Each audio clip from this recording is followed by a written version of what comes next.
하나님은 너를 지키시는 자, 너의 우편에 그늘 되시니 낮의 해와 밤의 달도 너를 잊지 못하리. 하나님은 너를 지키시는 자, 너의 환난을 면케하시리. 그가 너를 도우시리라. 너의 출입을 지키시리라. 눈을 들어 산을 보아라. 너의 도움 어디서 오나. 천지 지으신 너를 만드신 여호와께로다. 천지 지으신 너를 만드신 여호와께로다.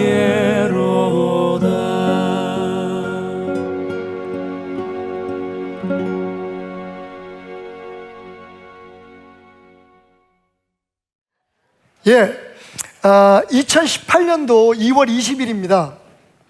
이 날이 중요한 건 영국에 있어서는 안 될 참 특별한 일이 있었기 때문입니다. 영국에는 약 900여 개의 KFC, 켄터키 프라이드 치킨 이 가게가 있는데, 그날 그 900개 중에서 약 560개 정도의 켄터키 프라이드 치킨이 문을 닫았습니다. 영국에서는 어떻게 보면 이 패스트푸드 가게 하나가 문을 닫은 거니까 별거 아닌 것처럼 느껴질 수 있었을 텐데, 그게 사실은 생각보다 큰 문제로 번져나가기 시작했죠. 이유인즉슨 켄터키 프라이드 치킨의 주재료인 닭을 공급하는 회사와 켄터키 프라이드 치킨 사이에, 그 회사 사이에 분쟁으로 인해서 그날 그 닭을 공급해주는 회사에서 닭을 공급을 안 해준 겁니다.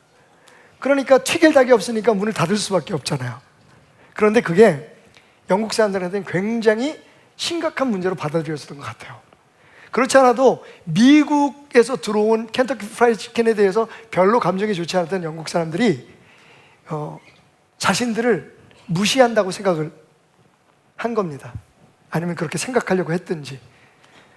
그래서 켄터키 프라이드 치킨에 대한 비난성 글들이 막 쏟아지기 시작했어요. 뿐만 아니라 심지어는 뉴스에서도 그 하루 문 닫은 켄터키 프라이드 치킨의 그런 행태에 대해서 부정적으로 이야기를 하기 시작했습니다. 그러자 일부에서 이제 우리는 켄터키 프라이드 치킨 안 먹어, 우리는 버거킹으로 옮긴다 라고 하는 그런 댓글들과 기사들이 여기저기 나오기 시작했죠. 자, 켄터키 프라이드 치킨은 그 문제를 어떻게 해결했을까요? 켄터키 프라이드 치킨의 경영진들, 특별히 영국의 그런 법인을 담당하고 있던 사람들이 발빠르게 움직이기 시작했어요. 그들에게는 미리 이런 상황들이, 똑같은 일은 아니지만 이런 위기의 상황들이 일어날 때 대처하기 위해서 미리 준비해 놓은 매뉴얼이 있었습니다. 그 매뉴얼에 따라서 하나하나씩 문제를 풀어나가기 시작했죠. 먼저 대표가 신문지상 방송을 통해서 사과를 했습니다. 일어나지 말아야 할 일들이 일어났습니다. 우리가 뜻한 것은 아니었지만 일부러 이른 아침부터 우리 회사에 튀긴 닭을 먹기 위해서 오셨다가 그냥 발걸음을 돌이키는 모든 분들에게 사과를 드립니다. 정말 이건 우리의 큰 실수였습니다. 첫 번째는 발빠르게 사과하는 것이 매뉴얼의 첫 번째 단계였습니다. 그리고 두 번째는 뭐냐면, 그래서 우리가 책임을 지고 이제 여러분들에게 공짜 프라이드 치킨을 선물로 드리겠습니다. 저희 회사에서 며칠 동안 무슨 오더를 하시든지 어떤 메뉴를 선택하시든지 거기에 선물로 무료 치킨을 선물해 드리겠습니다 라고 하는 두 번째 조치를 취하게 된 겁니다. 근데 진짜 이 상황을 완전히 바꾸어서 화가 복이 되게 한 그런 이 사실은 켄터키 프라이드 치킨이 박스에 KFC라고 써 있잖아요. KFC가 무슨 약자인지 아까 말씀드렸죠. 켄터키 프라이드 치킨. 미국에서 이렇게 지나가다가 영국에 갔을 때 이렇게 지나가다가 켄터키 프라이드 치킨이 있어가지고 거기 이제 학생들하고 같이 지나갔어요. 제가 물어봤어요. 야, 니네 저거 무슨 약자인 줄 알아? 그랬더니 What does KFC stand for? 그랬더니 얘들이 그거 쉽지. 켄터키 프라이드 치킨 그래요. 그래서 No, Korean fried chicken. 깔깔깔깔 웃고 지나갔는데 이 KFC의 로고를 순서를 바꾼 거예요. 그래서 일부러 박스를 새롭게 제작을 하고 거기에 sorry라고 S-O-R-Y 미안합니다라고 하는 그런 사과의 말을 집어넣은 후에 KFC를 FCK로 순서를 바꿨습니다. 그러면 좀 민망하지만 FCK라고 하는 건 영어권에서는 굉장히 심한 욕입니다. 그러니까 심한 욕이기도 하지만 상대방에 대해서 굉장히 심하게 하는 욕이기도 하지만 때로는 어떤 상황 같은 것들을 굉장히 격화시킬 때 쓰는 F로 시작하는 욕의 약자입니다. FCK. 그러니까 KFC에서 K자만 뒤로 돌린 거예요. 그래가지고 수만 개의 박스를 만들고 그 박스에다가 치킨을 튀겨서 손님들에게 나눠주기 시작했죠. 이런 의도였습니다. 우리 회사는 망할 놈의 회사입니다. F자 욕이 들어가면 그런 표현이거든요. 우리 회사는 정말 형편없는 회사입니다. 그래서 미안합니다. Sorry. 근데요, 그 박스를 받아드는 사람들마다 전부 다 깔깔깔깔대면서 웃으면서 즐거워했어요. 그러니까 정말 놀라운 정책이었죠. 놀라운 그런 방법이었습니다. 회사 자체가 자기 회사 자체를 완전히 풋다운 시킨 거예요. 완전히 격화시킨 거예요. 이런 잘못을 저지르고 이런 실수를 저지르는 우리는 진짜 망할 놈의 회사입니다. 그래서 너무 미안합니다. 여러분 굉장히 유머스럽기도 하고 또 재치 있고 발빠른 이런 조치 때문에 놀랍게도 그 다음 달부터 영국 내에 있는 켄터키 프라이드 치킨의 매상은 훨씬 더 올라갔다는 겁니다. 그러니까 생각지도 못했던 위기를 오히려 매상이 상승하는, 판매가 더 많아지는 좋은 효과로 바꿔 놓은 거죠. 뭐 때문에? 발빠른 대처와 그리고 그것을 가능하게 했던 매뉴얼 때문입니다. 매뉴얼. 위기 상황 속에서 이 매뉴얼은 굉장히 중요합니다.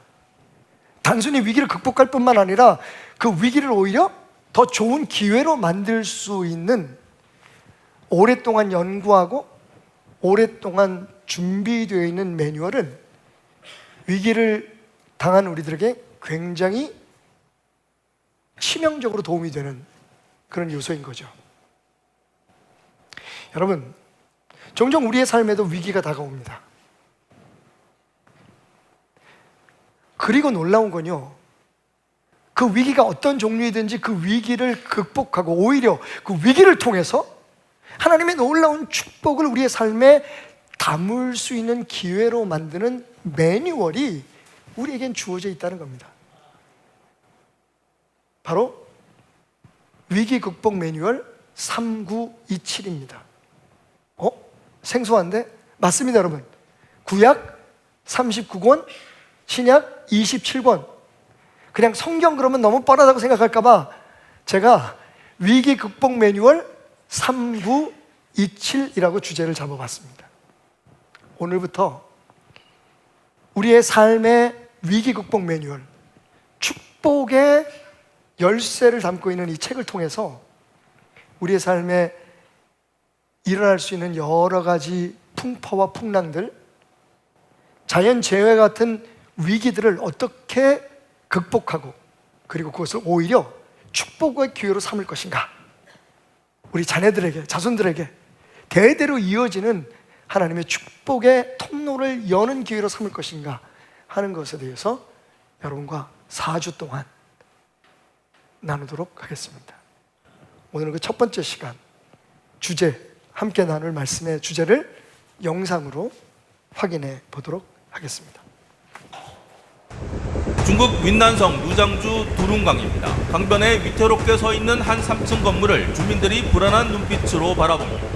인접한 광시광족 자치구도 같은 시기 폭우로 큰 피해를 보고 있으며 특히 이번 구이저우 폭우 사태 직전 중국 당국은 올해 첫 산사태 적색 경보를 6개 지역에 발령했습니다. 길 한가운데 남겨진 남성이 주변 도움으로 간신히 탈출합니다. 운전석 안의 기사는 밖으로 나오지 못한 채 어쩔 줄을 몰라 합니다.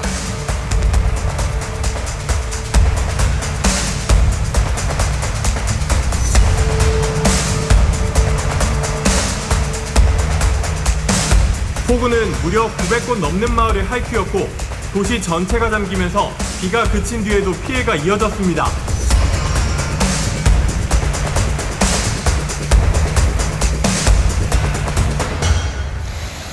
예, 오늘의 주제는 홍수입니다. 500mm 물홍수, 일본 규슈를 덮치다. 기후위기의 경고장. 2025년 6월 12일 기사입니다. 미 웨스트 버지니아 돌발 홍수로 5명 사망. 25년 6월 16일 지난달의 기사입니다. 30년 만에 대홍수, 중국 덮친 폭우에 6명 사망, 8만 명 대피. 중국은 뭐 한번 일어나면 이렇게 어마어마합니다. 8만 명 이상이 대피한 사건이 지난 25년 6월 24일, 지난달 24일 날 불과 얼마 되지 않은 전에 있었던 일입니다. 여러분, 세계 곳곳에 난리가 났습니다. 난리가 났습니다. 무슨 난리요? 물난리입니다. 여기저기 홍수가 끊이지 않습니다. 오직 하면 베델교회도 홍수가 났겠어요.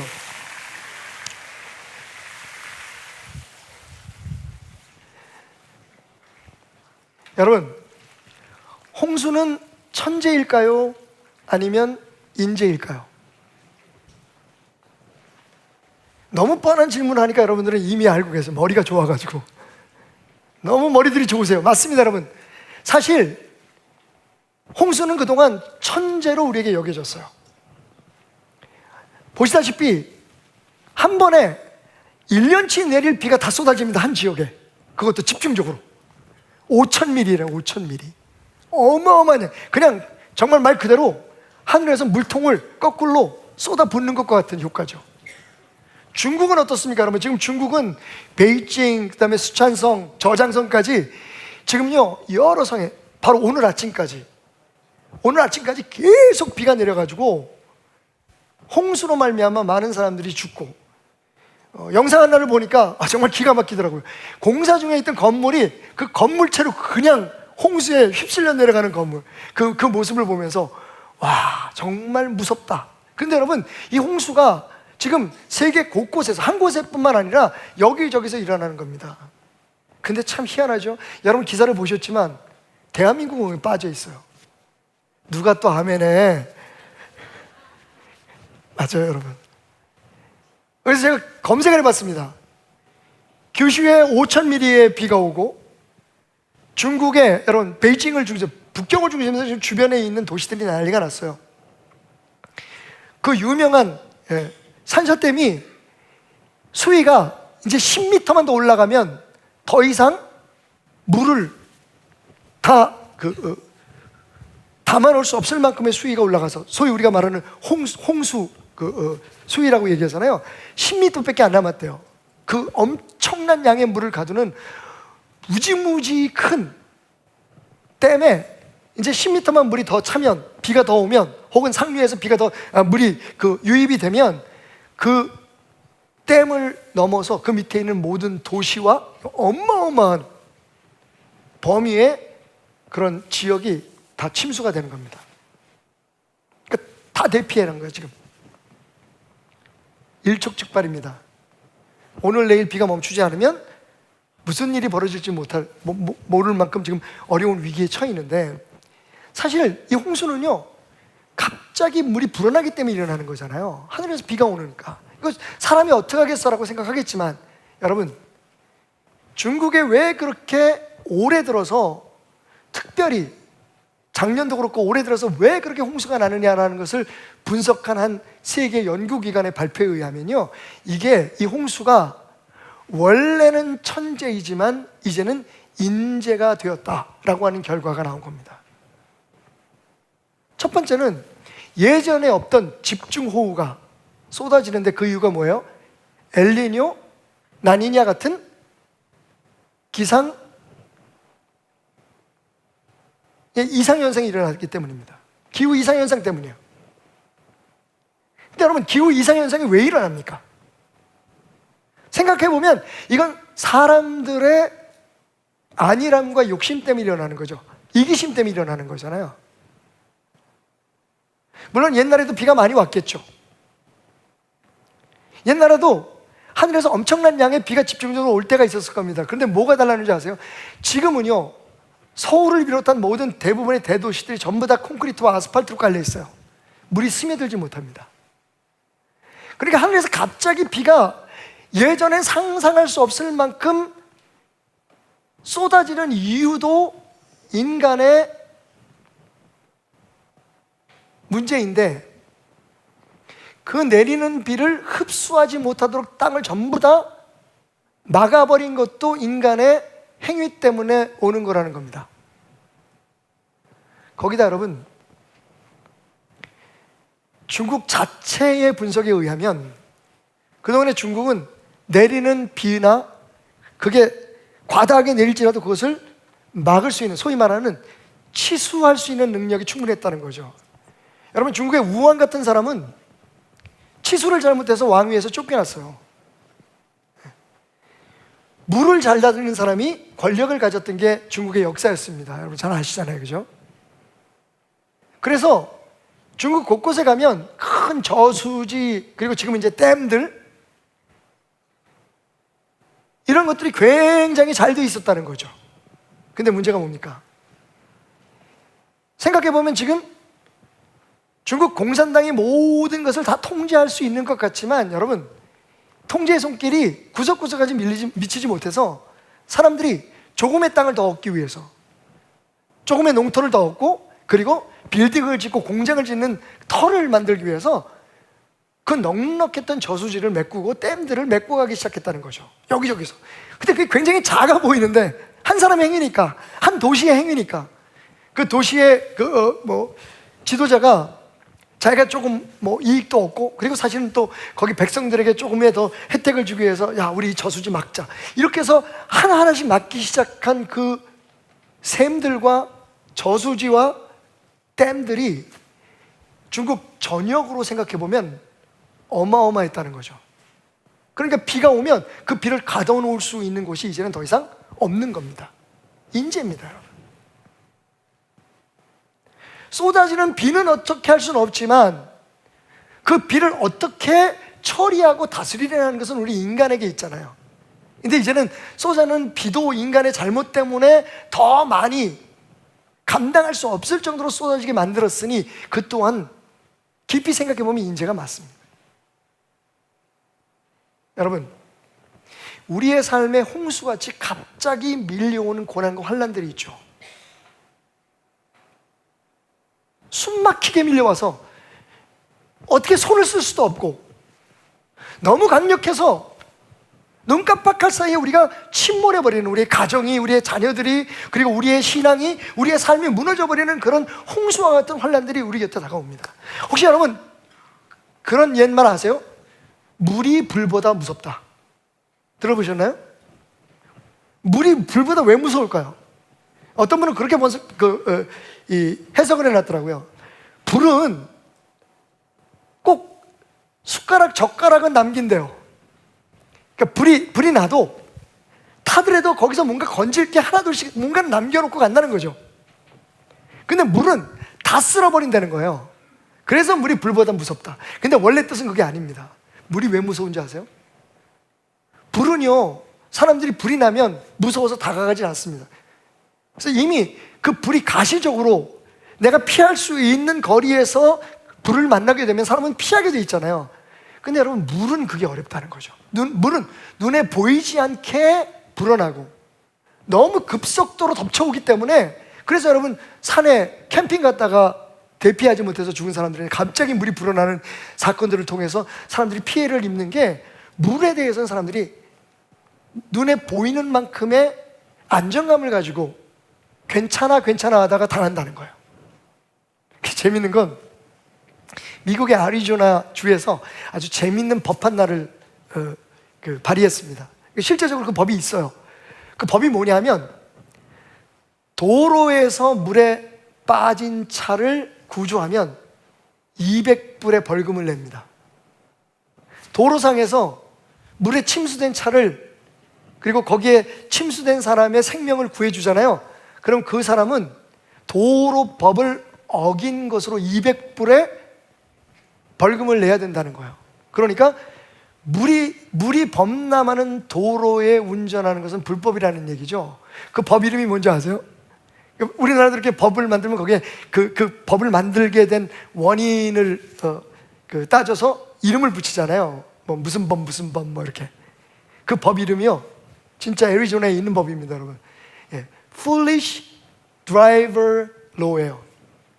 바보 운전자 법. 왜인 줄 아십니까, 여러분? 사람들이 운전하면서, 특히 애리조나는요, 사막. 애리조나 카우보이. 애리조나는 사막이에요. 애리조나는 사막인데, 그러니까 사람들이 운전하다가 비가 오잖아요. 비가 오면 엄청나게 옵니다. 근데 1년에 몇 번 오지도 않아요.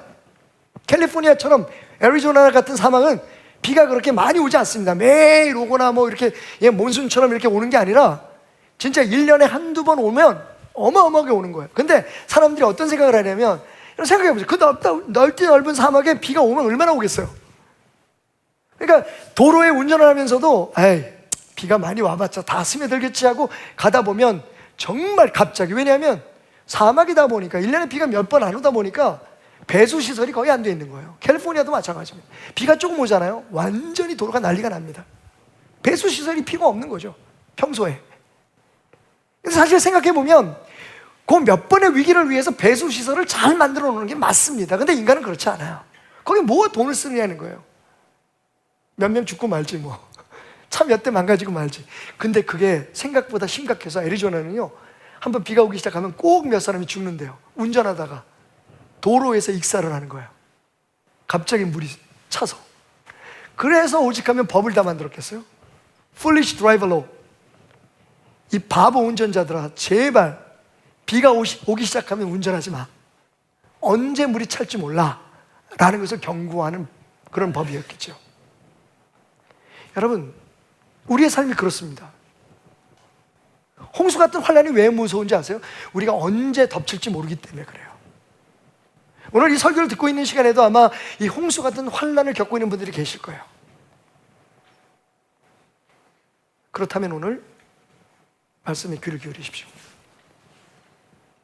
가장 중요한 건 이런 위기를 극복하고 오히려 그 위기를 통해서 하나님의 마음을 알고 하나님이 원하신 사람으로 성장해서 하나님이 부어주시는 축복을 담을 수 있는 그릇이 되기 위해서 하나님께서 우리에게 주신 매뉴얼이 있다는 걸 꼭 기억하셔야 됩니다. 그게 뭐예요? 성경 말씀입니다. 평소에는 몰라요. 그게 물이 무서운 거죠? 그냥 살아도 별 문제 없어요, 여러분. 말씀에서 우리가 어떻게 해야만 그런 위기를 당하지 않을까? 홍수도 사실은 좀 일찍 당겨서 결론을 말씀드리면 홍수를 피하는 게 중요하잖아요. 비 오는 건 어쩔 수 없는데 비가 와도 그게 홍수가 되지 않도록, 혹 홍수가 되더라도 거기에 위험한 일이 없도록 우리 가정을 지키고 우리 재산을 지키고, 여러분 미리 예비하는 게 중요하잖아요. 그 사실은 성경 말씀도 우리가 왜 매일매일 읽고 문제도 없는데 어려움도 없는데 왜 우리가 끊임없이 기도하면서 하나님의 말씀에 귀를 기울여야 하느냐, 왜 말씀을 연구해야 되느냐, 바로 그런 이유 때문에 그렇습니다. 어쩌면 우리에게 foolish believer, foolish Christian law를 만들어야 될지도 모르겠어요. 얼마나 바보 같아요. 이미 하나님께서 우리가 겪을 수 있는 모든 위기들과 우리가 겪을 수 있는 모든 위험들에 대해서, 환난들에 대해서 다 말씀해 놓으시고, 하나님이 창조하신 세상이잖아요. 그리고 하나님이 주시는 허락하신, 주신다는 말이 좀 어폐가 있을 수 있지만 허락하신 모든 위기들, 그게 물질적인 문제이든지 관계상의 문제이든지 아니면 심지어는 건강 문제까지도 다 사실 생각해보면 하나님께서 이미 허락하신 것들이기 때문에 하나님은 알고 계세요. 우리의 삶에 어떤 일이 벌어질 수 있는지. 그리고 그런 일들이 벌어졌을 때 켄터키 프라이드 치킨처럼 어떻게 그것을 해결해야 되는지. 사실 그 매뉴얼을 우리가 숙지하고 있다면 그대로 따르기만 하면 돼요. 그런데 우리는 얼마나 어리석습니까? 말씀은 꼭 문제가 있을 때만 읽어요. 그리고 우리가 필요한 부분만 밑줄 그어서 읽습니다. 매뉴얼은 어떤 경우에 어떤 일이 벌어질지 모르기 때문에, 그죠? 그래서 말씀을 읽으라는 거예요. 말씀을 선별적으로 읽는 게 아니라 말씀 전체를 통해서 하나님의 마음을 이해하고 우리를 향한 하나님의 사랑의 경고들을 잊지 말라는 거예요. 근데 설교자들도 그렇고, 이건 제 문제입니다. 듣는 분들도 그렇고, 듣고 싶은 것만 들어요. 그래서 축복받은 사람들의 이야기는 평생 신앙생활 하면서 수백 번, 수천 번씩 들어요. 하지만 이거 하지 마라, 저거 하지 마라, 이건 위험하다, 이렇게 살아라는 말들은 되게 불편해요. 설교자도 불편하고 듣는 사람도 불편하고. 근데 실제적으로 위기를 만났을 때 홍수와 같은, 삶의 홍수와 같은 문제를 예기치 못한 시간에 예기치 못한 상황 속에서 만났을 때 진짜 필요한 건 그거거든요. 여러분, 홍수의 문제가 뭡니까? 따라합시다. 난개발을 주의하자. 여러분, 대부분 홍수의 원인은 난개발입니다. 계획 없이 그냥 당장 내가 하고 싶은 대로 하는 개발이에요. 나를 위해서. 다른 사람들은 생각 안 합니다. 누가 어디에 집을 짓든, 누가 어디에 무슨 상업 지구를 만들든 그냥 나는 내 자리만 딱 지키고 내가 원하는 건물 딱 짓고 산을 깎아서 나무를 베서, 그런 걸 난개발이라고 그러잖아요. 서울에서도요, 멀리 안 가도 돼요. 여러분, 서울에서도 여러분 아시다시피 산사태로 인해서, 큰 홍수로 인해서 사람들이 죽은, 제가 알기로는 아파트, 특정 아파트 말씀 안 드리겠습니다만 그 아파트에 2층이가 3층까지 흙더미가 밀려 들어와가지고 거기 있는 사람들이 다 사망을 하거나 혹은 중상을 입은 사건이 있었어요. 기억하실 겁니다. 몇 년 안 됐어요, 여러분. 우린 벌써 그걸 잊고 있습니다만. 근데 제가 왜 그 이야기를 하냐면, 바로 흙이 차서 사람이 사망한, 주민이 사망한 그 층 위에 누가 살고 있었냐면 송정미라고 하는 찬양 사역자가 살고 있었어요. 그 사건이 있고 난 후에 오랫동안 알았어요. 그러니까 바로 밑에 층까지 흙이 차면서 그 밑에 사는 주민이 죽은 거예요. 그걸 직접 다 보고 함께 느끼고 구조를 받아가지고 몸이 아파가지고 오랫동안 있다가 그 다음에 사역을 나온 거예요. 야, 내가 이렇게 살면 안 되겠구나. 진짜 열심히 사시는 분이잖아요. 우리가 잘 알듯이 축복송 작곡하고 노래 불렀던, 제가 아주 젊은 시절에 미국에서 방송할 때 만났었는데 정말 꾸준하세요. 근데 목사 사모님 되셔가지고 어딜 가든지 그렇게 힘든 사람들 치유하고 회복하는 그런 은사가 있으신 분인데, 어느 날 괴산에 제 아내하고 함께 사역을 갔는데 열이 펄펄 나는 몸으로 운전을 하고 혼자 왔어요. 그래서 찬양하고 간증하러 올라가기 전까지 소파에 누워서 이러고 있는 거예요. 근데 딱 찬양할 때 되니까 더 올라가요. 그리고 간증을 하는데 이유를 알았잖아요. 바로 그 사건이 있었던 거예요. 우리가 살던 그 집에 저희 집 바로 밑층까지 흙더미가 몰려와서 사람이 죽었어요. 하나님이 그때 저를 살려주신 이유가 뭘까요? 제가 오늘 몸이 너무 아파서 몇 번 생각했어요. 가지 말자. 오늘은 무료로 하는 행사니까, 섬기기 위해서 왔으니까 매니저도 못 데려오고 반주자도 못 데려오고 나 혼자 가야 되는데 이렇게 가다 나 죽겠다. 근데 생각이 들더래요. 죽어? 네 목숨이 누구 건데? 그래서요, 아마 그 사건을 경험하고 1년만 됐어도 제가 안 왔을 거예요. 그런데 바로 몇 달 전 일이었어요. 여러분, 살아있을 때 주님 뜻대로 삽시다. 여러분, 난개발이 문제예요. 그때도 산을 깎아가지고 그 앞에다가 그 좋은 아파트를 친 거예요. 그 넓은 평수에. 그런 일이 있을 거라고 상상을 못 했겠죠. 어떤 사람들의 이익을 위해서, 어떤 사람들의 욕심 때문에, 어떤 사람들의 판단 때문에 이 정도는 괜찮아. 그리고 솔직히 말해서 아니 전 없고 사람 죽고 살고 우리가 무슨 상관있어. 우리는 그냥 집 짓는 사람들인데 이러고 넘어가 버리면 거기 사고가 나는 거예요.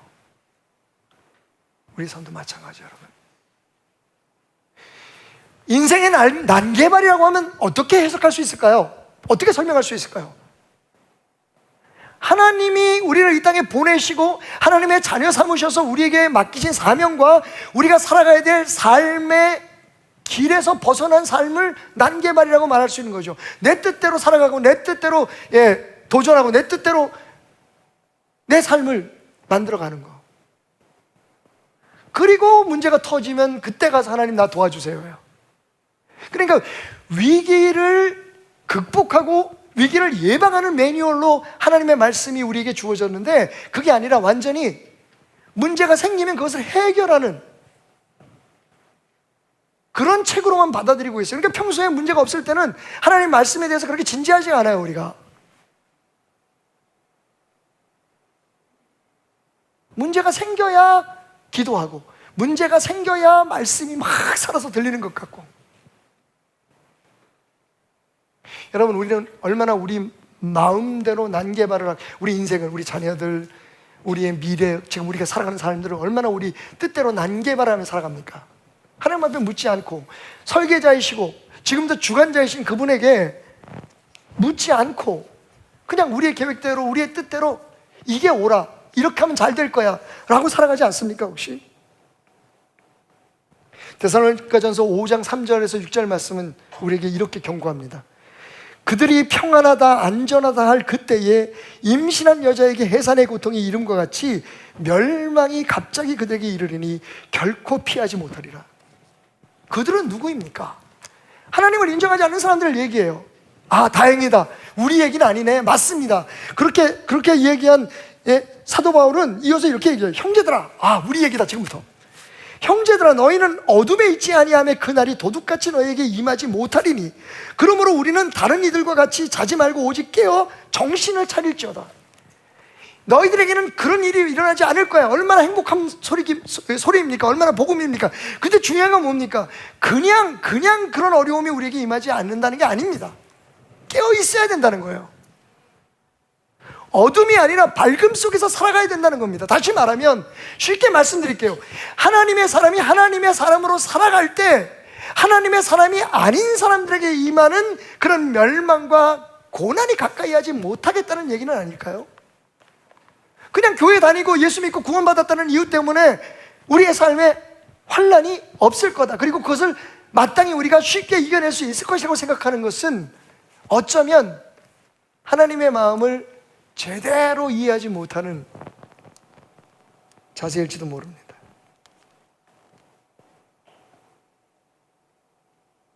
에베소서 5장 15절, 우리가 너무 잘 아는 말씀입니다. 그런즉 너희가 어떻게 행할지를 자세히 주의하여 지혜 없는 자같이 하지 말고 오직 지혜 있는 자같이 하여. 여러분, 우리는 얼마나 지혜가 뛰어납니까? 우리의 생각대로 투자하고 우리의 생각대로 집을 짓고 우리의 생각대로 계획을 하고 우리 생각대로 자녀들의 진로를 결정하고 우리의 생각대로 교회를 디자인하고 우리의 생각대로 왜? 우리는 지혜가 있기 때문에 그래요. 근데 과연 사도 바울이 말하는 지혜가 그 지혜일까요? 조금만 기다려 주십시오. 계속 읽겠습니다. 세월을 아끼라, 때가 악하니라. 그러므로 어리석은 자가 되지 말고 오직 주의 뜻이 무엇인가 이해하라. 여러분, 여기 진정한 지혜의 의미가 등장합니다. 뭐라고요? 주의 뜻을 이해하는 게 지혜라는 거예요. 세상에서 세상 사람들과 지혜를 다투는 그 지혜를 얘기하는 게 아니라 하나님의 뜻, 하나님의 마음을 이해하는 능력, 그게 바로 지혜라는 거예요. 그러면서 이어서 말하기를 술 취하지 말라 이는 방탕한 것이니 오직 성령으로 충만함을 받으라. 분명히 하나님 말씀하십니다. 제가 술 취하지 말라고 하니까 조금 거부감이 있으신 분들이 계실 것 같아요. 뭐 한 잔, 두 잔 하는 거 뭐가 어때? 여러분, 특별히 이의 없습니다. 저도. 문제는 뭔지 아세요? 여기서 술 취하지 말라는 것 다음에 나오는 걸 들어보세요. 그게 뭡니까? 방탕하지 말라는 얘기죠.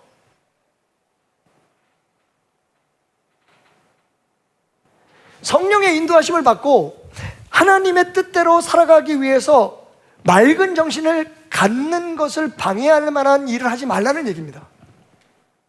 그러니까 우리가 무엇인가에 의해서 끌려가잖아요. 지난주에도 말씀드렸지만 우리의 행동에는 반드시 그 행동을 유발하는 동기가 있습니다. 생각이 있는 거죠. 기억하세요? 농구할 때 항상 저를 안 뽑던 친구가 갑자기 저를 3번째로 뽑았습니다. 왜라고 물었더니 친구가 뭐라고 얘기했죠? 졌을 때를 대비해서. 전도사님이 지면 돈을 낼 사람이 필요한데 여기서 돈 낼 만한 사람이 전도사님밖에 없어서. 모든 행동에는요 의도가 있습니다. 우리가 하는 모든 행동들은 다 의도가 있어요. 근데 그 의도가 지금 사도 바울의 말에 의하면 가능하면, 될 수 있으면, 아니 사실은요 그렇게 해야 된다고 얘기를 하는 거예요. 어떻게? 성령에 이끌려서 살아가야 된다는 거예요. 성령에 이끌려서. 또 이 말을 듣고 되게 좋아하시는 분들이 계세요. 맞아, 성령이 답이야. 그러니까 막 기도해서 성령이 내게 임하시면 성령이 이렇게 해라 저렇게 해라, 파란 지붕집을 사라, 이번에는 저기에 투자를 해라, 이렇게 알려주시는 대로 살아가. 그런 뜻이 아닙니다. 여러분, 성령의 이끌림을 받는 삶은요 사실은 가장 현실적으로 말씀드릴까요? 하나님의 말씀을 알고 그 말씀대로 살아가는 거예요. 그때 성령님께서 우리를 그 말씀으로 인도하시는 거죠. 그냥 막연하게 기도했는데 갑자기 뭐가 훅 와서 우리가 상상하는 것처럼 그런 어떤 신비적인, 있어요 여러분. 저는 믿어요. 왜? 성경에도 그런 역사들이 있어요. 심지어는 빌립 같은 경우에는 그냥 순간 이동을 해가지고 와우, 제 삶에 경험될 수 있을지 없을지 모르지만 저는 가끔 꿈을 꿔요. 15시간 비행기를 타고 영국을 가거나 15시간 그 이코노미를 타고 아프리카를 갈 때 저는 마음속에 이런 꿈을 꿔요. 주여, 빌립에게 임했던 기적이 내게 임해서 지금 내 발이 에티오피아 공항에 있게 하소서. 평생 안 이루어질 것 같아요. 하지만 여러분, 성경에 그런 역사가 있었기에 왜 불가능하겠어요? 그죠? 하지만 보십시오 여러분, 성경에 나와 있는 그런 기적들은 몇 건이나 됩니까? 그건 우리의 희망이 되고 우리의 소망이 되고 하나님은 무슨 일인지 할 수 있다는 것을 우리에게 알려주지만 사실 대부분 성경은 우리에게 뭐라고 얘기합니까? 그러니까 이런 기적을 행하시는, 이런 놀라운 역사를 이루신 하나님의 말씀을 따라 살아가라고 얘기하잖아요. 난개발 위험합니다 여러분. 일단 하나님의 말씀을 의지하고 기도하면서, 그리고 주변에 여러분과 함께 기도할 수 있는 많은 사람들이 있잖아요. 우리 식구잖아요. 옆 사람에게 다시 한번 인사합니다. 식구 아니가? 식구예요. 같이 밥 먹고 사는 사람들이에요. 우리는 나 저 사람 모르는데? 여러분, 우리는 예수님의 식탁에서 함께 밥을 먹는 식구들이에요. 그러니까 우리의 삶에 무슨 문제가 있으면 못 물어볼 건 뭐 있어요 여러분? 자존심 때문에요? 자존심 때문이면 당신이 생각한 대로 하세요. 근데 물어볼 수는 있잖아요. 그러다가 하나님께서 감동을 주셔서 그 사람을 통해서 내게 더 좋은 길을 인도할 수도 있잖아요. 그죠? 사실은요 이게 우리의 문제예요. 분명히 성경은 우리에게 어떻게 살아야지 우리의 삶에 홍수를 막을 수 있는지. 여러분, 고난은 피해갈 수 없잖아요. 정확히는 제가 숫자적으로 말씀드릴 수 없지만 제가 듣기로는 우리의 몸에 병으로 발전하지 않고 들어왔다가 그냥 배출되거나 혹은 소멸되는 박테리아나 바이러스가 무지무지 많답니다. 재밌는 건 내시경을 할 때마다 요즘은 제가 좀 그 부분을 많이 좋아진 것 같아요. 예전에는 용종을 하나씩 띄어냈어요. 띄어낼 때마다 의사 선생님들이 하시는 말씀이 있어요. 그냥 놔두는 것보다 뛰는 게 좋습니다. 근데 여러분, 옛날에 내시경 안 할 때 그 용정 덜컥 달고 살았던 사람들이 되게 많을 거예요. 그죠? 그때는 몰랐어요. 그게 다 암으로 발전한 게 아니잖아요. 그죠? 감기균이 우리 안에, 바이러스가 우리한테 들어왔다고 다 감기 걸리는 거 아닙니다. 어쩌면 우리가 어떤 사람의 경우에는 죽을 수밖에 없는 질병이 우리를 스쳐갔을 수도 있어요. 지금 우리가 아프지 않기 때문에, 우리에게 그런 경제적인 어려움이 없기 때문에 우리는 아무 문제도 없다고 손을 내려놓을 수가 없는 게, 우리에게 다가오는 고난은 불보다 오히려 물과 같은 형태로 다가옵니다. 물처럼 보시면 안 돼요. 삶을 그냥 불어납니다. 그냥 감당할 수 없는, 저희 가정도 그런 일들을 몇 번 겪었습니다. 최근에도 말이죠. 우리 집에 그런 일이 일어날 걸 아무도 상상하지 못했습니다. 제게 그런 일이 있을 거라고 아무도 상상하지 못했어요. 그래서 하나님은 끊임없이 우리에게 말씀으로, 그런데 듣지 않아요. 읽지 않아요. 고민하지 않아요. 그냥 말씀인 거야.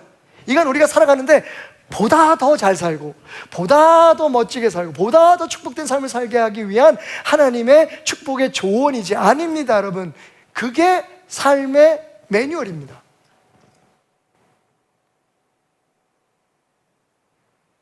하나님의 말씀을 따라 살아요? 성령을 따라 사는 게 무슨 말입니까? 하나님이 우리의 삶에 각자에게 주어주신 형편에, 하나님의 말씀은요, 3927 매뉴얼은 얼마나 정교하고 얼마나 광대합니까? 솔직히 말하면요, 우리의 삶에 어떤 문제가 있든지 성경에 답을 찾지 못할 수 있는 게 없어요. 그래서 제가 등 긁어주는 목사님이라는 프로그램을 지금 진행하고 있는데, 사람들이 그래요. 전화하는 사람 지금 10년째 하고 있습니다. 인터넷 방송에서. 미국에서, 호주에서 실시간으로 질문이 와요. 근데 제가 제 지혜가 아니라 답을 탁탁탁탁 합니다. 물론 못하는 것들도 있어요. 근데 거의 제가 90% 이상의 답을 합니다. 그러면 답글이 와요. 아니, 목사님은 어떻게 그렇게 박식하네요? 여러분, 절대로 박식한 거 아니에요. 성경을 다른 사람보다 조금 더 깊이 알고 있다는 거죠. 아니, 그렇게 알려고 노력한다는 거죠. 또 잘못하면 교만해질라. 아니, 그게 하나님이 제게 주신 은사이기도 해요.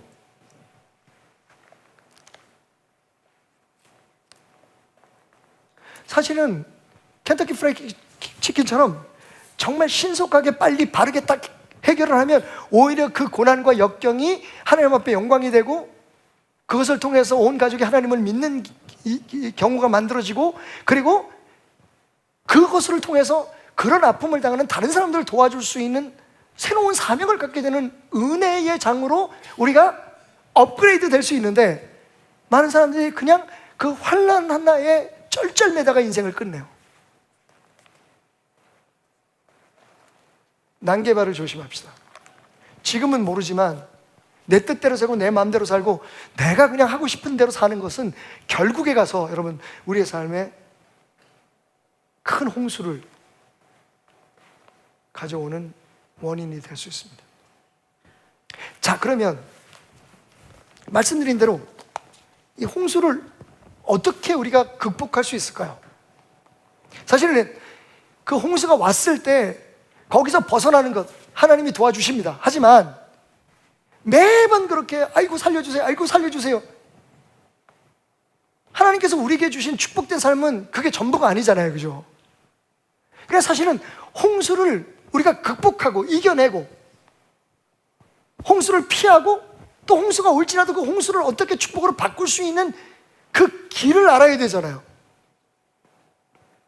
저는 이왕 우리가 홍수라고 하는 메타포를 사용했으니까,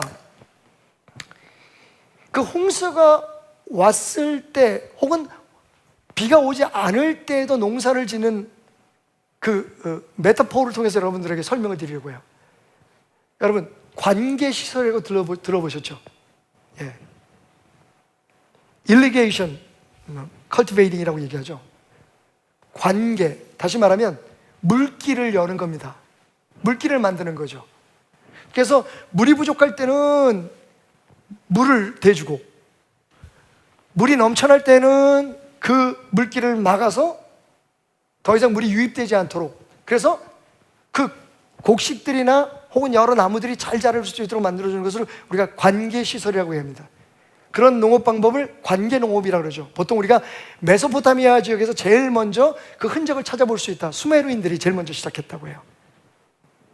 하늘에서 내려오는 비, 그것만 의지하다가 보니까 비가 안 올 때는 경작은 물타죠. 비가 넘어올 때는 다 휩쓸려 내려가죠. 그래서 메소포타미아 사람들이 나름대로 관계시설을 만들어서 그 흔적이 아직도 메소포타미아 지역에 있다는 거죠. 사실은 여러분, 우리의 삶에도 이 관계가 필요합니다. 고쳐서 말씀드릴게요. irrigation 관계가 아니라 relationship 관계입니다. 발음은 같아요. 여러분, 기억하기 좋으라고 제가 약간의 언어 유의적으로 말씀드리는 겁니다. 뭐가 필요하다고요? 관계가 필요합니다. 이게 하나님의 말씀이에요. 자, 여기서부터 다시 시작합시다. 한 율법학자가 예수님께 와서 묻지요. 여러분이 잘 아시는 말씀입니다. 그 많은 하나님의 말씀 가운데, 하나님의 명령 가운데 어떤 것이 가장 으뜸이 됩니까? 가장 중요합니까? 라고 얘기했을 때 예수님께서요, 하나님의 명령, 하나님의 말씀, 이 성경 전체를 요약해서 딱 2개를 말씀하시죠. 여러분이 잘 아시는 거. 첫째는 뭐라고요? 마음과 뜻과 정성을 다해서 내 주 하나님을 사랑하라. 그리고 둘째는 이것이니, 거기서 끝나면 어쩌면 우리는 편할지도 몰라요. 그런데 2번째 계명을 말씀하십니다. 그런데 하나님을 정말 사랑하는 사람은 둘째로 내 이웃을, 너 자신이 아닌 타인들을 내 몸처럼 사랑한단다. 이것이 2번째 법이다. 여러분, 종합하면 하나님의 말씀은 딱 2개의 규칙으로, 매뉴얼로 정리될 수 있어요. 그리고 이 2개는 다 관계에 관한 문제입니다. 첫째는 하나님과의 관계예요. 하나님과의 관계에 있어서는 어떻게 하라고요? 내 몸과 마음과 뜻과 정성을 다해서 하나님을 사랑하라는 거예요. 다시 말하면 내 삶의 모든 것들이 하나님에게 집중되어야 된다는 얘기죠. 사랑이라는 말은 원래 생각이라는 말에서 왔다고 합니다. 우리의 모든 삶에 있어서 내 생각, 내 마음, 계속해서 내적인 것을 강조해요. 내 마음과 뜻과 정성을 다해서. 다 안에 있는 것들이에요. 행동은 그런 마음의 발현일 뿐인 거예요. 그래서 하나님은 중심을 보신다고 말씀하시는 거죠. 그러니까 우리의 모든 생각과 우리의 모든 동기와 계획들과, 그러니까 무슨 일을 할 때, 우리가 어떤 것을 결정할 때 하나님을 우리의 삶의 가장 중심에 두고 그 하나님이 우리를 위해서 주신 말씀. 여러분, 부모님을 사랑하는 방법 중에 여러 가지가 있지만 좋은 선물도 드리고 용돈도 드리고 다 좋습니다. 할렐루야. 계속해서 하시기 바랍니다. 우리 아들, 딸들은 들을지어다.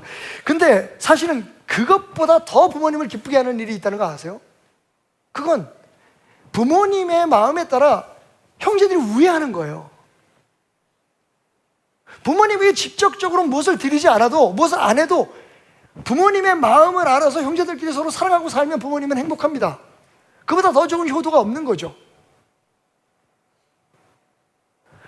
마찬가지인 거예요. 우리가 만약에 하나님 앞에 나와서 무슨 예물을 드리고 이것으로 만약에 하나님을 사랑하는 것으로 한다면 거기에는 일단 다른 의도가 없어야겠죠. 어려운 일이지만 그냥 하나님이 좋아서, 날 구원하신 하나님이 감사해서. 근데 우리들의 예배는 거기서 그치지 않습니다. 항상 그 예배의 대가를 요구하고 있는 거죠. 그죠? 정말 하나님을 사랑한다면 여러분, 하나님 말씀대로 사는 게 제일 좋습니다. 그게 예배인 거죠. 그게 하나님과의 관계를 뜻하는 거예요. 항상 하나님을 생각하라는 거예요. 마음과 뜻과 정성을 다해서. 이건 온 마음을 다해서. 그러니까 우리가 무엇을 먹든지 무엇을 마시든지 나는 하나님의 영광을 위해 살겠다고 하는 사도 바울의 말을 정확히 이해하셔야 돼요. 그게 무슨 뜻입니까? 나는 하나님을 생각하지 않고는 아무것도 하지 않겠다는 거예요. 거기서부터 난개발은 멈춥니다. 그죠? 하나님의 마음을 모르고 하나님의 생각 없이 내가 그냥 하고 싶은 대로, 내가 그냥 해왔던 대로 살아가는 게 난개발이란 말이에요. 내 중심의 삶인 거죠. 거기에서 벗어나는 방법은 하나님과의 관계를 다시 재정비하는 겁니다. 그게 뭡니까? 나 하나님 사랑해. 내 마음과 뜻과 정성을 다해서. 여러분, 이게 어려운 일이지만 이게 우리의 신앙의 최고의 목표가 되어야 되는 거예요. 이것이 첫째이잖아요. 다른 거 아무리 잘해도 우리의 마음이 하나님께 속해 있지 않다면, 하나님께 향해 있지 않다면, 내 마음대로 하고 내게 필요할 때만 하나님을 찾는 것이 우리의 신앙이라면 그거 신앙, 좋은 신앙 아닙니다. 근데 우리는 겉으로 볼 때 그건 좋은 신앙이라고 얘기해요. 저 사람은 교회에 너무 충성하지, 저 사람은 사회에서 저렇게 열심히 하지, 어디 가서 존경을 받지, 와, 세상에서 성공했네, 주의 이름으로. 오, 봐, 상 받을 때도 하나님께 영광을 돌린다 그러네. 여러분, 하나님도 그것을 진짜 예배로 받으실까요? 그러실 수 있겠죠. 하지만 정말 하나님이 보시는 건 뭐예요? 중심입니다. 자, 이렇게 하나님을 경외하고 모든 일에 만사에 하나님을 생각하고 하나님의 말씀대로 살아가려고 어찌하든지 애를 쓰는 것, 이것이 하나님과의 관계 형성의 가장 중요한 일이라면, 두 번째는 수평적인 거죠. 내 이웃을 어떻게 하라고요? 사랑하라고요. 근데 어떻게 사랑해요? 내가 있어서 사랑하라는 얘기 아니에요. 내가 사랑하는 걸 보고 다른 사람들이 나한테 박수 쳐줄 거니까 사랑하라는 얘기 아닙니다. 여러분, 여기에 다른 사람은 아무도 개입 안 해요. 조직도 공동체도 없습니다. 예수님의 말씀은 분명해요. 내 몸을 네가 사랑하듯이 이웃을 사랑하라는 거예요. 기준은 납니다, 여러분. 지난주에도 말씀드렸지만 새삼스럽게 다시 말씀드리면, 몸이 불편한 성도님 한 분이 100만 원 헌금을 했어요. 온갖 네트워크에. 목적 헌금입니다. 다른 데 쓸 수 없는 헌금이에요. 이 헌금을 어디에 내달라고 얘기했냐면 아프리카에서 죽어가는 선교사님들을 위해서 써달라는 거예요. 그것 중에서도 딱 100만 원이면 앰뷸런스를 한번 부르는 왕복 비용이 되니 그걸 드리겠다는 거예요. 그 돈을 어디에서 구했냐면 일용직인 남편에게 하루에 몇십만 원 벌어서 그걸로 먹고 사는 남편에게 내가 꼭 하나님이 내게 주신 이 마음을 떨쳐버릴 수가 없어. 내가 헌금을 해야겠다. 근데 여러분, 그분이 휠체어를 타고 계셨어요.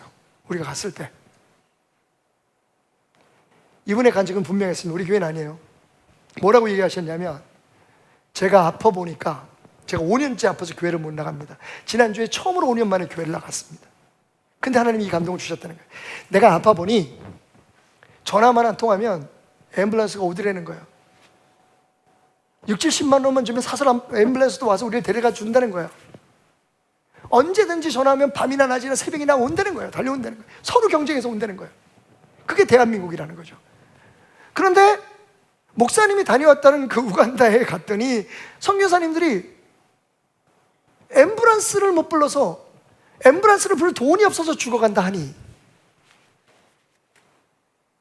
하나님이 제 마음을 움직여서, 저 돈 없고 우리 남편도 매일매일 고생하지만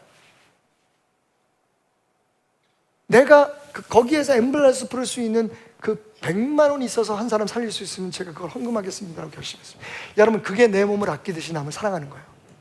그리고 뭐라고 말씀하시는지 아세요? 제 이름은 익명으로 해주십시오. 익명으로 뭐 하든 안 하든 못할 것도 없어. 왜냐하면 우리 교인도 아닌데 누가 알아? 나는 이름도 잘 기억 못해.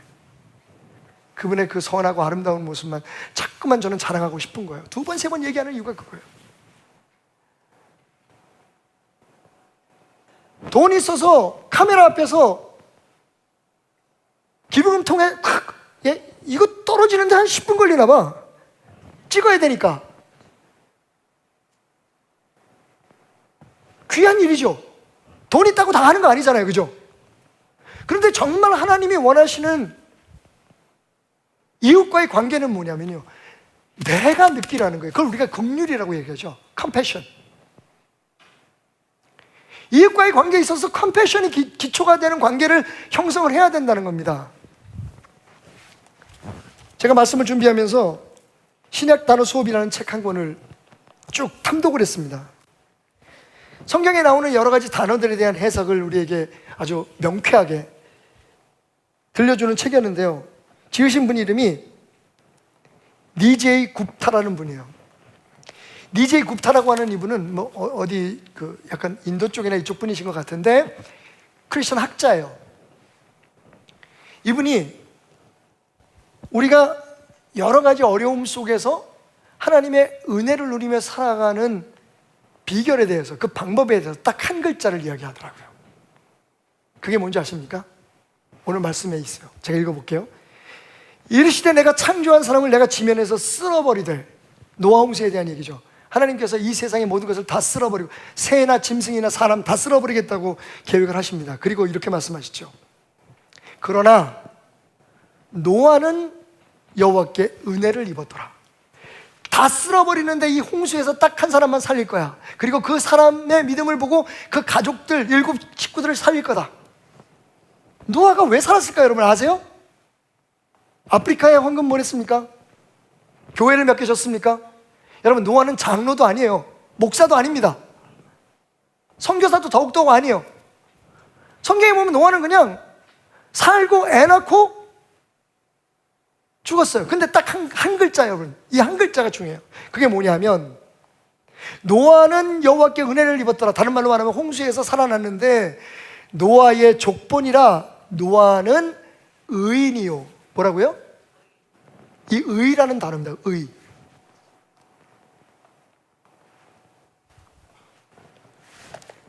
챈데크라고 하는 의라고 하는 단어가 히브리 말로 우리한테는 이제 종교적인 언어가 됐죠. 특별할 때만 사용하는 언어가 됐어요. 여러분 우리가 누구를 고용한다고 치십시다. 여러분 회사에서 우리 회사에서 열심히 일할 직원을 구합니다. 그 사람은 일단 능력을 가지고 있어야 하고 자기 일에 필요한 그런 자격증을 소지해야 합니다. 그리고 특별히 우리 회사에서 요청하는 건 의인이어야만 합니다. 이런 광고 들어보셨나요? 요즘 의인을 찾지 않죠. 그죠? 왜냐하면 의라는 말이, 이 righteousness라고 하는 이 말이, 챈데크라고 하는 이 말이 사실은 이미 종교적이고 신성한 언어가 아주 특별한 데만 사용하는, 누구를 위해서, 철도에 떨어진 사람을 살리기 위해서 자기 몸을 던져서 그 사람을 의인이라고 불러요. 그럴 때 우리는 의를 사용하죠. 교회에서나 의인이 되십시오, 의롭게 사십시오라는 말을 사용하지 세상에서는 의라는 말을 쓰지 않습니다. 근데 여러분 원래 의라는 말은 이 굽타라고 하는 분이 말하는 것처럼 일상 용어였다는 거죠. 이스라엘에서는 그냥 모든 사람은 의로워야 되는 거예요. 우리는 의롭다 그러면 굉장히 뭔가 특별한 행동을 하거나 특별한 어떤 절제를 하는 사람은 의롭다고 얘기를 하잖아요. 그런데 원래 유대인들의 개념에 보면, 성경을 보면 의로운 사람이라고 하는 것은 한마디로 말하면 하나님의 사람답게 사는 것이야. 사람이 사람답게 사는 걸 의라고 말하는 거죠. 정의를 이렇게 얘기합니다. 관계 속에서 신실함과 충성됨, 그리고 이웃을 향한 긍휼을 베풀며 사는 사람. 뭐 특별해요, 여러분? 그게 그냥 삶이라는 거예요. 그게 의인이라는 거예요. 우리는 의인이 되려면 누구를 위해서 죽거나 아니면 남들이 안 하는 뭐 특별한 일을 해야 돼요. 그래야만 홍수에서 살림을 받을 수 있다고, 홍수를 극복할 수 있다고 생각하지만, 여러분 성경은 우리가 그렇게 얘기하잖아요. 노아는요 아무것도 안 했어요. 쉽게 말하면 그냥 사람답게 산 거예요. 하나님이 창조하신 모습 그대로 산 거예요. 또 있어요. 그 노아 전에 에녹이라는 분이 계셨는데 이분도 의인이래요.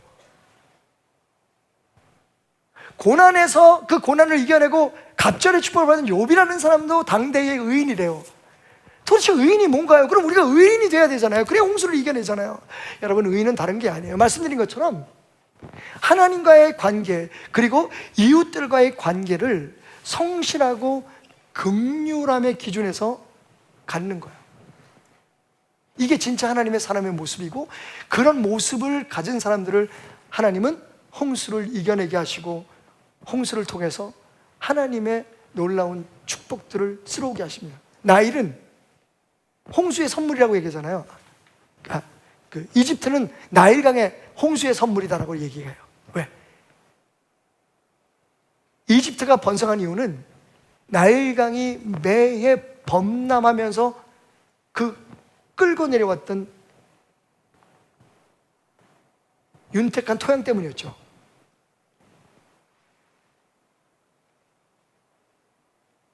여러분 정리합니다. 지금 우리가 어떤 홍수를 겪고 있거나 혹은 지난날에 겪었던 홍수들을 그냥 어쩌다가 겪은 거라고 생각하시면 여러분의 삶에 아무런 도움이 없을 겁니다. 지금 우리가 내리는 비처럼 내 잘못한 게 없는데 이렇게 비가 많이 와. 분명히 나를 포함한 우리들의 난개발이 지금 우리의 삶에 가져오는 여러 가지 홍수의 원인이 될 수 있었다는 것을 기억하셔야 됩니다.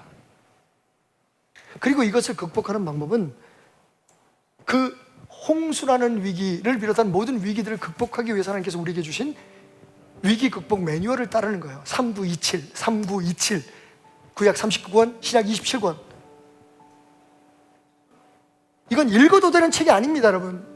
정말 여러분이 지금 기도하고 간구하는 것처럼 하나님 앞에 축복을 받고 하나님의 사람으로서 많은 사람들에게 통해서 영광을 돌리기를 원한다면 여러분, 이 말씀 속에서 살아야 되는 겁니다. 이건 옵션이 아니에요. 그 말씀은 우리에게 무엇을 얘기하느냐? 관계를 얘기합니다. 그 말씀을 읽다 보면 항상 말씀은 우리에게 묻죠. 당신은 이 세상 그 무엇보다 하나님을 사랑하십니까? 당신의 생각보다 하나님의 생각을 더 존중하십니까? 그리고 또 묻죠.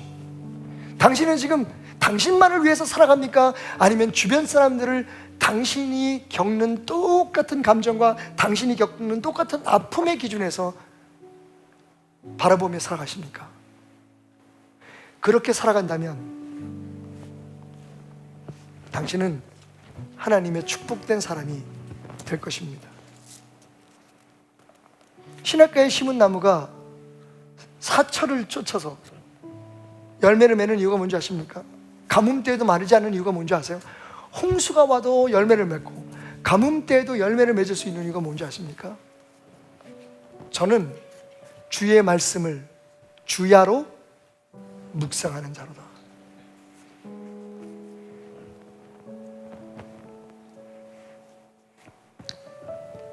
하나님 말씀 없이 난개발을 멈추십시오. 그리고 관계시설 지금부터 시작하십시오. 물을 끌어들이고 막는 방법은 예수님의 말씀대로 하나님을 우리의 삶의 최우선으로 두는 것. 두 번째, 내 이웃을 내 몸처럼 사랑하는 것. 다른 이유 붙이지 마십시오. 다른 이유 붙여서라도 좀 돕긴 도와야 돼요. 하지만 정말 당신에게 유익되는 그 순간, 하나님이 잘했다 무릎을 치시는 순간은 언제인 줄 아십니까? 아유, 저 사람도 아프겠구나, 저 사람도 힘들겠구나. 하나님 우리에게 어쩌면 위대한 일을 요구하지 않으시는지도 모릅니다. 왜? 위대한 일은 하나님이 하실 수 있으니까. 하나님 우리에게 원하시는 건 하나님 뜻대로 살아보겠느냐 하는 겁니다. 저는 오늘 여러분들이, 우리 베델의 식구들이 뭐 어마어마한 일을 행하려고 거기 그걸 계획을 하고 우리끼리 마음을 모아서 뜻을 모으는 그런 일보다 오늘 가시는 길에 저 더운 날씨에 밤새도록 당신이 직접 손질한 나물 좌판을 깔고 지나가는 사람 눈빛이라도 한번 주기를 기다리고 있는 그 할머니의 마지막 남은 나물을 사줄 수 있는 거, 우리 어머니라면 저분이, 내가 저 나이에 저기 앉아 있다면, 여러분 큰 소리 치지 말고 어마어마한 얘기, 성경이 말하는 것처럼 내가 닿지 않은 구름을 잡는 그런 얘기 하지 말고 하나님 안에서 내 마음이 느끼는 대로, 내 안에 계신 하나님이 내게 깨닫게 하시는 대로 그 밥 한 끼 사주고 손 한 번 잡아주는 거, 그건 우리가 잘 못하는 거잖아요, 그죠? 한 가지 깨달은 일이 있어요. 말씀 마치면서,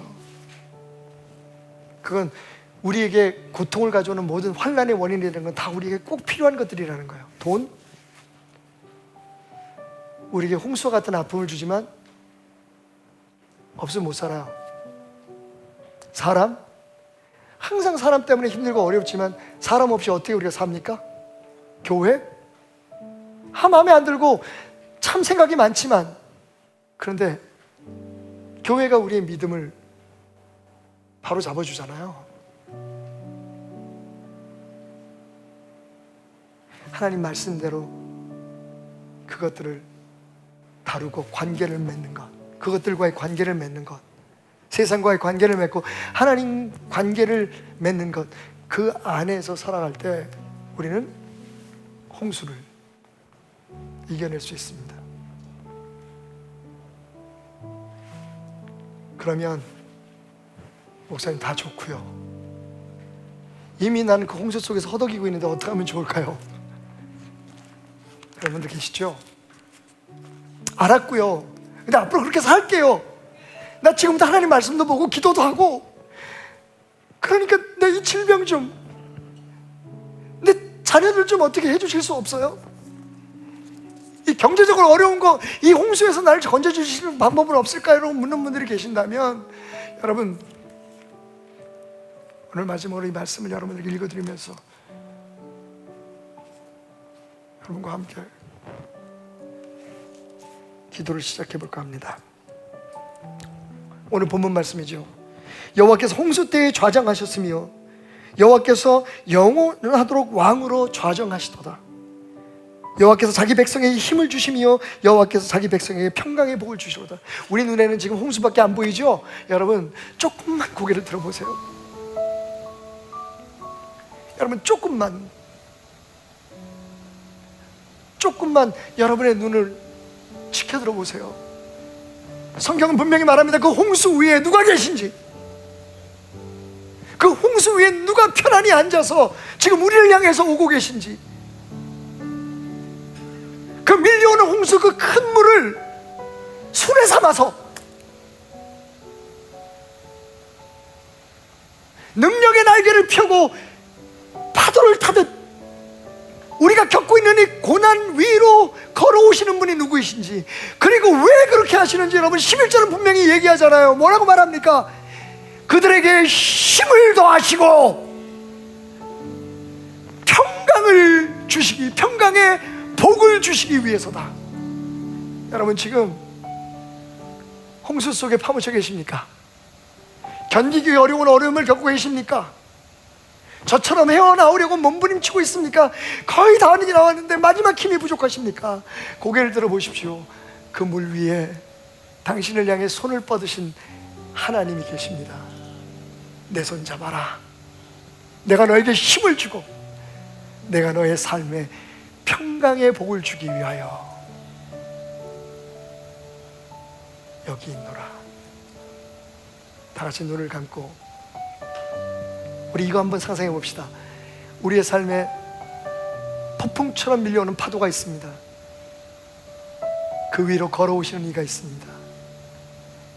우리의 인생이라는 배를 향해서 물난리가 나서 풍랑 속에서 허덕이며 살려달라고 외치는 우리들을 향해 걸어오시는 분이 계십니다. 그렇습니다. 우리 주 예수님이십니다. 그가 홍수 위에 좌정하시며 영원토록 왕으로 그 위에 머무실 것이라. 홍수 위에서 팔을 뻗어 그 믿는 자들에게 힘을 주시며 그들의 삶에 평강의 복을 영원히 누리도록 하시리라. 홍수 위에 파도를 타며 그 물살을 가르며 오시는 하나님, 자 이제 그 하나님께 맡기십시오.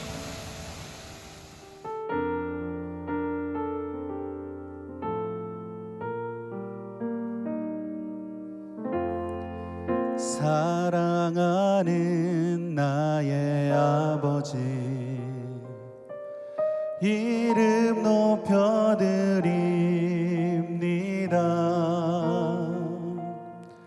주의 나라 찬양 속에 임하시니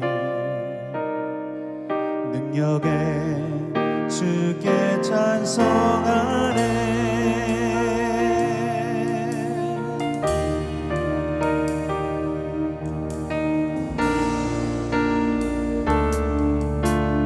우리 같이 고백합니다. 사랑하는 나의 아버지, 사랑하는 나의 아버지 이름 높여드립니다.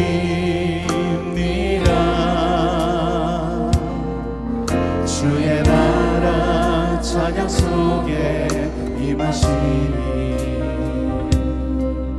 능력에 주께 찬송하네.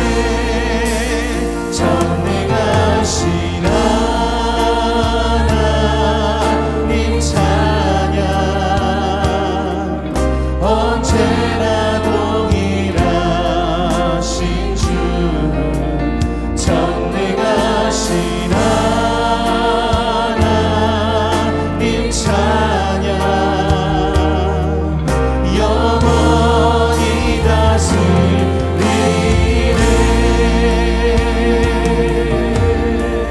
사랑하는 나의 아버지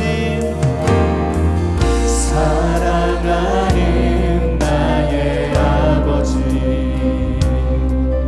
이름 높여드립니다. 주의 나라 찬양 속에 임하시니 능력에 주께 찬송하네. 전능하신 하나님 찬양 언제나 동일하신 주. 전능하신 하나님 찬양 영원히 다스리네. 전능하신 하나님 전능하신 하나님 찬양 언제나 동일하신 주.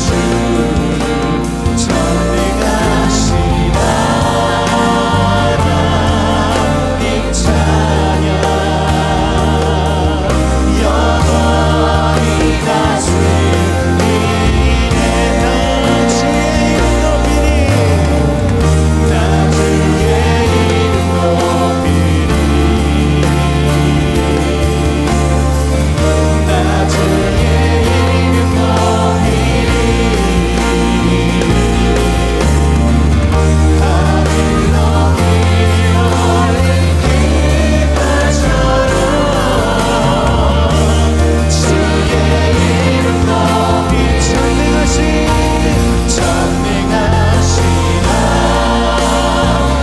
하나님 찬양 언제나 동일하신 주. 전능하신 하나님 찬양 영원히 다스리네. 우리 마지막으로 한번 더 부탁합니다. 전능하신 하나님 찬양 언제나 동일하신 주. 전능하신 하나님 찬양 영원히 다스리네. 영원히 다스리네. 영원히 다스리네. 영원히 다스리네. 할렐루야. 전능하신 하나님 그분을 높여 찬양합니다.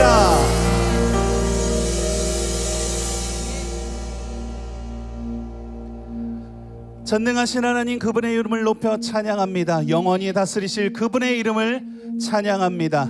우리가 이 시간 하나님의 나라를 꿈꾸며 기뻐하며 찬양하며 나가기 원합니다. 우리 다 같이 일어나서 하나님께 박수치며 이 시간 영광 올려드리겠습니다. 할렐루야.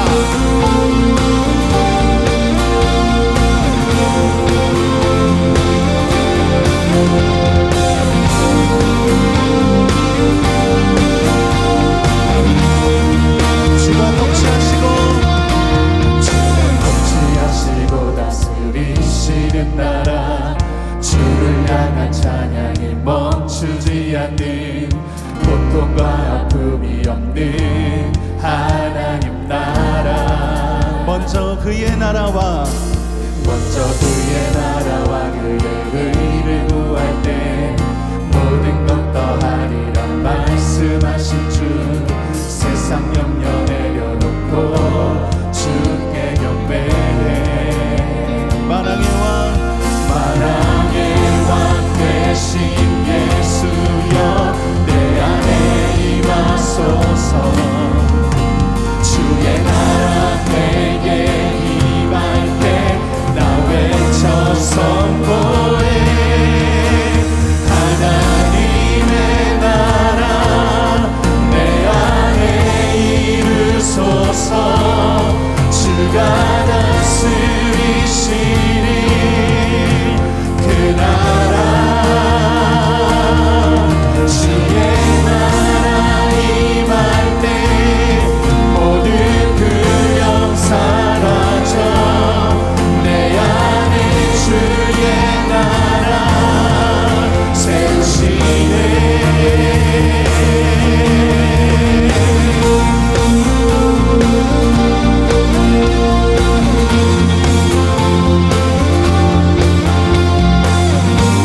우리가 다시 한번 찬양으로 고백하며 나갔으면 좋겠습니다. 주가 통치하시고 다스리시네 주가 통치하시고 다스리시는 나라 주를 향한 찬양이 멈추지 않는 고통과 아픔이 없는 하나님 나라 먼저 그의 나라와 그의 의를 먼저 그의 나라와 그의 의를 구할 때 모든 것 더하리라 말씀하신 주 세상 염려 내려놓고 주께 경배해 만왕의 왕 되신 예수여 내 안에 임하소서 주의 나라 내게 임할 때 나 외쳐서 만왕의 왕 되신 예수여 내 안에 임하소서 주의 나라 내게 임할 때 나 외쳐 선포해 하나님의 나라 내 안에 이루소서 주가 다스리시는 그 나라 주의 나라 임할 때 모든 두려움 사라져 내 안에 주의 나라 세우시네 하나님의 나라 내 안에 이루소서 주가 다스리시는 그 나라 주의 나라 임할 때 모든 두려움 사라져 내 안에 주의 나라 세우시네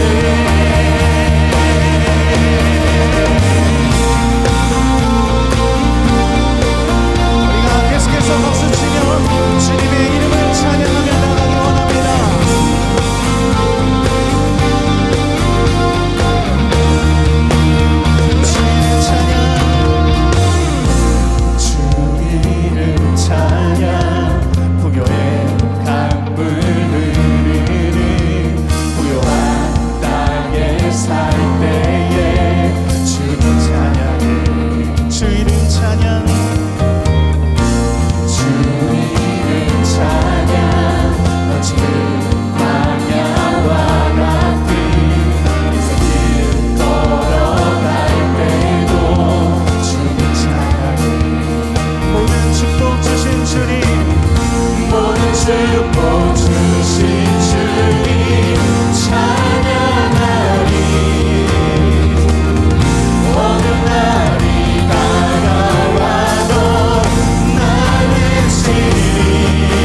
오늘도 나의 주인 되신 주님께 이 시간 마지막 찬양으로 영광 올려드리기를 원합니다.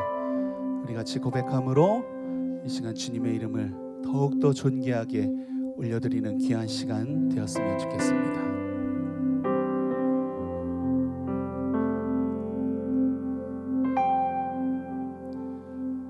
주 안에서 내 영혼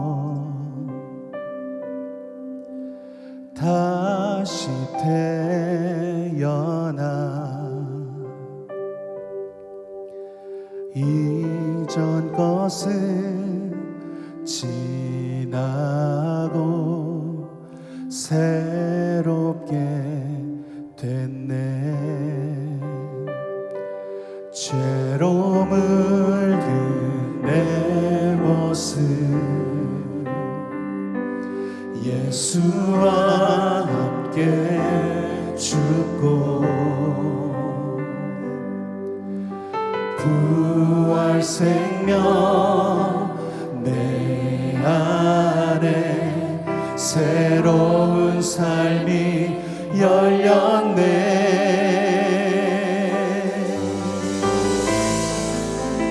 너희가 나를 택한 것이 아니요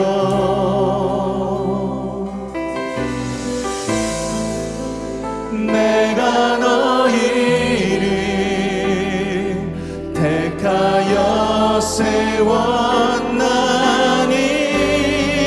오직 내 안에 오직 내 속에 그리스도가 사네. 오직 내 삶에 오직 내 맘에 그가 주인 되셨네.